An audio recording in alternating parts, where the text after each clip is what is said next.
What's going on, guys? It's your boy Boxing Facts or Fiction. I need you guys to do me a favor. Hit that like button, hit that subscribe button, hit that notification icon for more videos like this. Luis Collazo, almost 10 years older than Samuel Vargas. The guy's 37 years old, but he's still fighting. He fought Samuel Vargas at Madison Square Garden on the undercard of Michael Collin and Ruben Hernandez.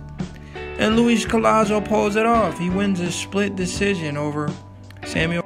Luis Collazo is a guy who was rumored to fight, was about to fight Terrence Bud Crawford, but a lot of guys didn't like that. It felt like Terrence Bud Crawford, being a pound-for-pound great fighter that he is, shouldn't be fighting a guy in Luis Collazo. So Crawford told his promoter, Bob Arum, said, "Listen, I don't want to fight this guy. Give me the next best welterweight." And Bob Arum delivered, gave him Amir Khan. So we can't criticize Terrence Crawford. He told his promoter, "I don't want to fight Luis Collazo. The guy's 37 years old. It's going to look bad if I beat an old man who doesn't even have a big name like that. So let me fight somebody who has a big name and who might be looked at as a threat." And the only guy they could find who was available with a big name was Amir Khan. So we can't criticize a guy like Terrence Crawford. But be that as it may, let me talk about Luis Collazo. The guy now has a record of 39 wins, 20 KOs, 7 losses, and 2 of those losses by knockout. He got stopped by Keith Thurman. In 2015. He fought for the WBA champion. Keith Thurman was 25-0. So Luis Collazo's been in there with top guys. His other KO loss and his first loss in his career was a TKO to Edwin Cassiani. And that was in 2002. Man, this guy had been around for a long time. Then after that, he went on a tear, fighting a lot of other guys. Not really too known, but he fought a lot of guys. And he went on a tear until he fought Ricky Hatton. He lost the unanimous decision to Ricky Hatton. So this guy, Luis Collazo, has been in there with a lot of good fighters. He won the WBA World Welterweight title against a guy in Jose Antonio Rivera. That was in 2005, guys. This guy's been around for a long time. And he fought Miguel Angel Gonzalez. He won that fight. Then he stepped up in competition and fought Ricky Hatton when Ricky Hatton was 40-0. Luis Collazo went the distance with Ricky Hatton, man. He went the distance with Ricky Hatton. Ricky Hatton didn't stop Luis Collazo. Ricky Hatton won a unanimous decision. Then Luis Collazo fought another guy, a tune-up fight. He knocked that guy out. And then he fought Shane Mosley.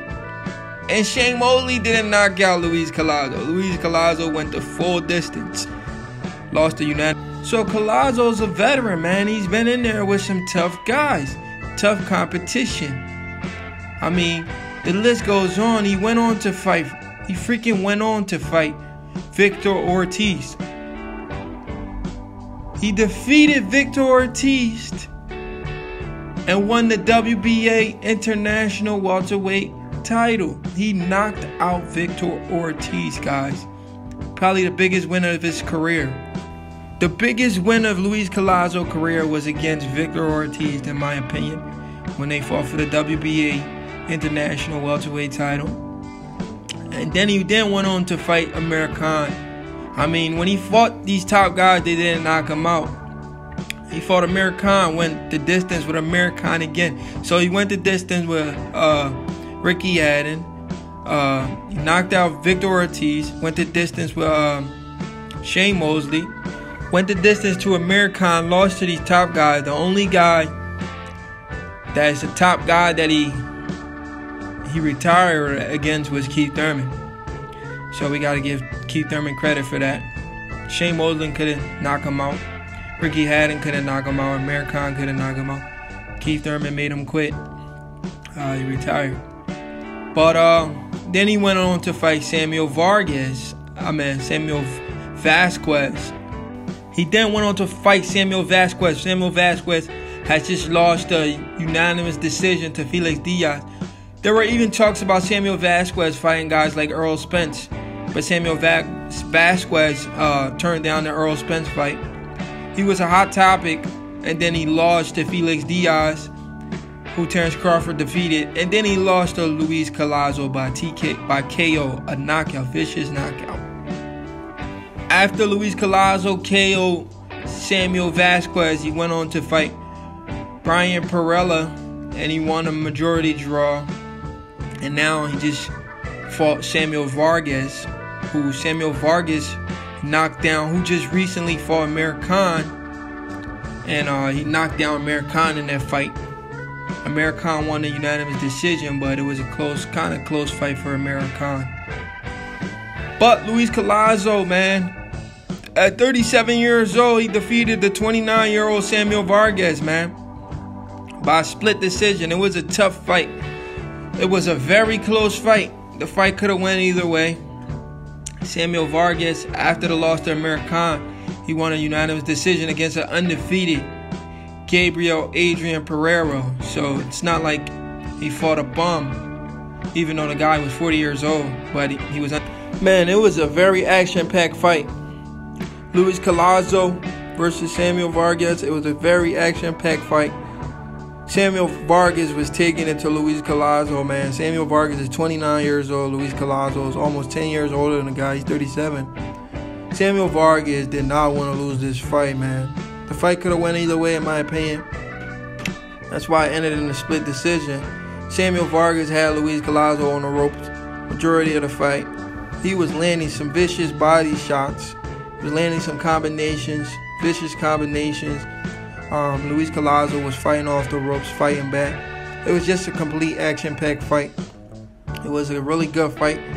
It could have been the fight of the night, because the Michael Conlan fight was a disgrace, in my opinion. The guy continues to fight bums. He continues to fight he continues to fight cab drivers, taxi drivers. I mean, it's disgusting. But a lot of people are saying they want to see Luis Collazo against a guy like Adrian Broner. But with Luis Collazo winning his third straight fight, he could move there in contention for a title. Who can he beat? He's ranked. He's probably ranked in the WBO because he's with Top Rank and they have association with the WBO. He's moving closer to a title fight.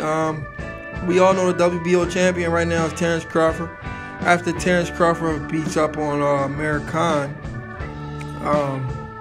Luis Collazo's a guy who lost to Amir Khan. There's no reason to go backwards unless Luis Collazo is definitely his mandatory. So I wouldn't want to see Crawford going backwards and fighting a guy like Luis Collazo. Luis Collazo will have to defeat somebody else of notable name. But the champions right now in the welterweight division, we got Keith Thurman, who's the super champion. He won his belt February 7, 2017. He's the super champion of the WBA. He's an American. We got Manny Pacquiao, who's the regular champion from the Philippines. He won his belt July 15, 2018 for a record of 61 wins, 7 losses, and 2 draws, 39 KOs. We got Sean Porter, who's the WBC champ, with a record of 30 wins, 2 losses, and 1 draw, 17 KOs. We got Errol Spence Jr., who won his belt in May 27, 2017 with a record of 25 wins, 21 KOs. And then we have Terence Crawford, who most likely could be the guy that Luis Collazo may want to fight. The guy, Luis Collazo, who may be in line to fight if he can continue to win and look impressive. And he might get a Terence Crawford fight, even though the fans will complain. But they can't complain if the guy is the #1 contender or the #1 or the mandatory for the WBO belt. Terence Crawford, with an outstanding record of 34 wins, 25 KOs, won his belt June 9th, 2018. Man, it was a great fight in my opinion. A lot of swing rounds. Both guys brought it. Luis Collazo was cut up. He was bleeding. Samuel Vargas took it to the old man. 29-year-old Samuel Vargas was in his face all night. He wouldn't been denied, but Luis Collazo fought hard, fought back, and he deserved the split decision in my opinion. But yeah, guys, do me a favor, hit that like button, hit that subscribe button for more videos like this.